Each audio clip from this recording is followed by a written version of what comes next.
யார் செத்துட்டான்? டேவிடுக்கு எத்தனை குழந்தைங்க? 2. பையனுக்கு 8 வயசு, பொண்ணுக்கு 5. நீ கவலைப்படாத ஜோதி, ஏதோ அமௌண்ட் கொடுத்துடலாம். நானும் அவன் ஃபேமிலி பற்றி தான் யோசிச்சுட்டேன்.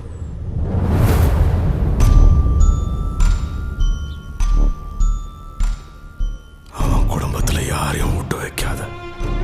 தப்பு பண்ணிட்டு ஈஸியாக சுட்டுக்கிட்டு செத்துருவானா? அந்த மாதிரி தைரியம் எல்லாம் நம்மாடி அவனுக்கும் வரக்கூடாது.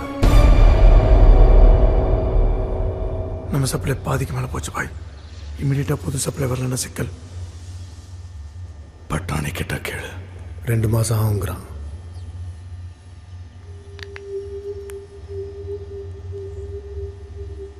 நம்ம சரக்கு திருடுறது